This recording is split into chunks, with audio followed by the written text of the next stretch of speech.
Assalamualaikum warahmatullahi wabarakatuh. Perkenalkan, nama saya Nur Aziza dari Prodi Pendidikan Biologi. Pada video kali ini, saya akan melakukan eksplorasi batang guna untuk memenuhi salah satu tugas mata kuliah saya, yaitu tugas morfologi tumbuhan. Nah teman-teman, sebelum kita melakukan eksplorasi batang, mari kita mengetahui apa sih itu batang. Jadi, dalam dunia pendidikan biologi, batang merupakan salah satu organ tumbuhan yang berasal dari koleoptil, di mana batang ini merupakan tempat bertumpu dan tumpunya semua organ lain dari tumbuhan. Kemudian batang dapat diklasifikasikan menjadi 4, yaitu klasifikasi batang berdasarkan strukturnya yang dibedakan menjadi 2 lagi, yaitu tumbuhan yang berbatang jelas dan tumbuhan berbatang tidak jelas. Kemudian klasifikasi batang yang kedua yaitu berdasarkan penampangnya, yaitu batang bulat, bersegi, dan pipi.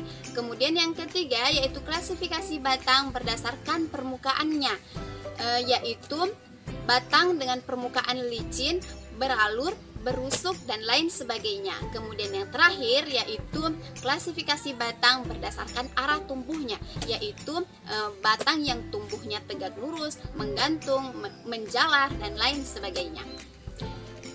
Oke, itulah tadi sedikit penjelasan tentang batang dan beberapa klasifikasinya. Kemudian seperti apa contohnya? Langsung saja kita lakukan eksplorasi.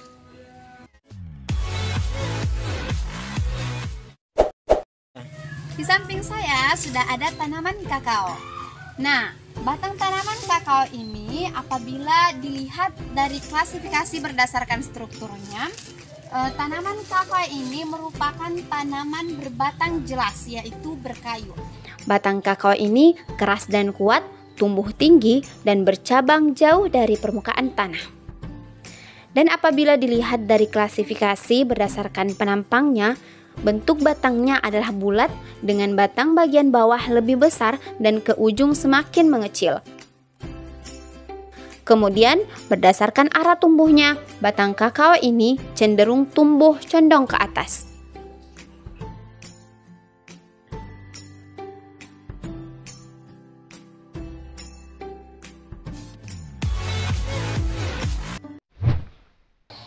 Oke teman-teman, pada eksplorasi yang kedua ini kita akan melakukan identifikasi batang pada tanaman yang cukup sering kita jumpai, yaitu tanaman tomat atau Solanum lycopersicum. Berdasarkan strukturnya, batang tanaman tomat ini berbatang jelas dan lunak, berair namun masih cukup kuat. Kemudian berdasarkan penampangnya, batang tanaman tomat ini apabila dia dipotong, dia akan memperlihatkan penampang yang bulat. Nah, seperti ini.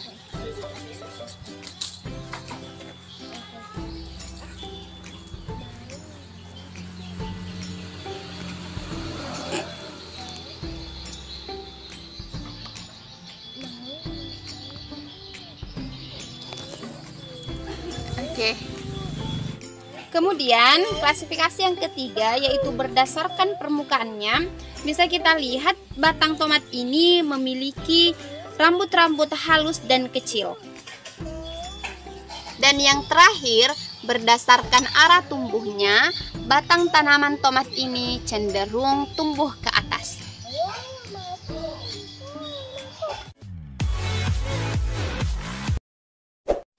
Pada eksplorasi yang ketiga ini, kita akan melakukan identifikasi batang pada tumbuhan yang ada di sekitar saya ini, yaitu ilalang atau Imperata cylindrica. Ilalang adalah salah satu contoh tumbuhan berbatang jelas, yaitu rerumputan dengan ukuran yang pendek sekitar 0,2 sampai 1,5 meter saja. Berdasarkan arah tumbuhnya, ilalang tumbuh tegak dan tidak bercabang. Dan pada permukaan batangnya terdapat bulu yang halus dan kecil di setiap buku-bukunya.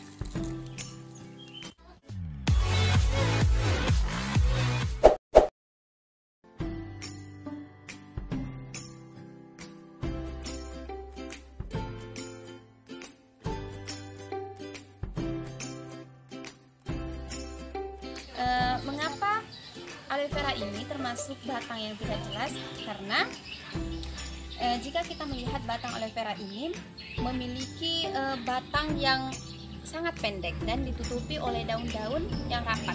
Kemudian sebagian batangnya itu terbenam di dalam tanah.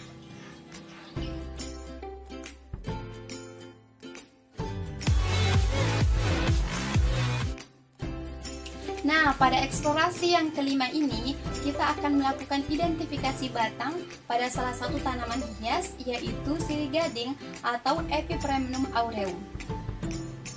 Jadi, berdasarkan strukturnya, batang sirih gading ini itu merupakan batang yang jelas dan berair namun masih cukup kuat. Penampangnya bulat dan permukaannya itu berusuk ini ya, rusuknya. Kemudian, berdasarkan arah tumbuhnya, batang sirih gading ini umumnya tumbuh memanjat. Jika ditanam di pekarangan rumah, ia akan memanjat mengelilingi pohon atau dinding rumah dengan menggunakan bantuan akarnya. Tapi sirih gading yang ada sekarang ini itu ditanamnya di dalam pot sehingga batangnya itu menjuntai ke bawah. Nah, selanjutnya kita akan melakukan identifikasi batang pada tanaman hias ini, yaitu tanaman violet api atau Epischia. Batang tanaman violet api ini memiliki batang yang lunak dan berbulu pendek, dan arah tumbuhnya itu menggantung atau menjuntai ke bawah.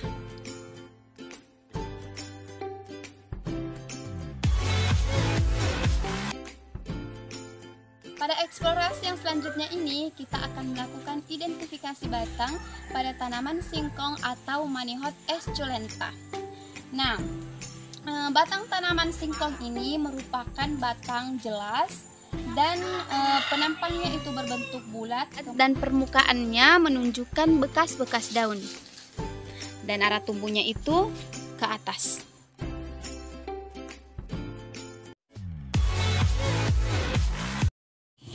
Nah, di eksplorasi kali ini kita akan melakukan identifikasi batang lagi, yaitu pada tanaman jeruk nipis atau Citrus aurantifolia. Batang jeruk ini merupakan batang jelas, yaitu berkayu, kemudian penampangnya itu bulat dan permukaannya bisa kita lihat ya, dia itu memiliki duri-duri. Nah, arah tumbuhnya itu cenderung ke atas.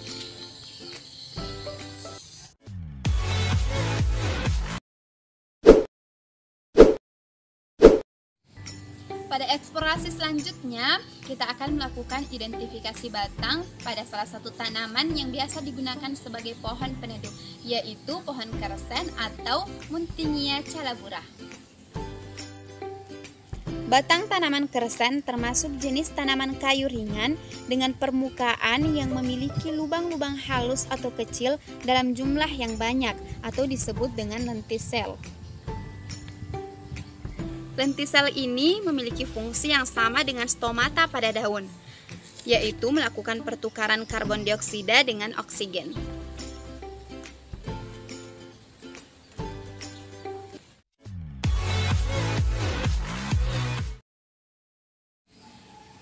Oke teman-teman, selanjutnya kita akan melakukan identifikasi batang lagi pada pohon petai atau Parkia speciosa.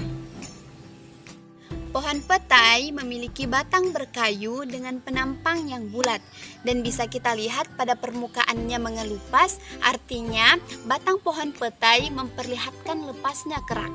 Adapun arah tumbuh dari pohon petai yaitu tegak lurus ke atas.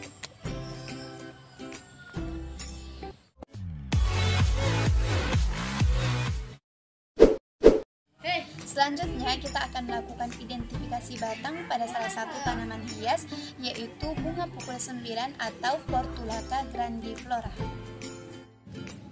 Bunga ini memiliki batang basah dengan ketinggian kurang lebih 15-30 cm yang memiliki banyak cabang. Adapun arah tumbuhnya yaitu menjalar di atas permukaan tanah.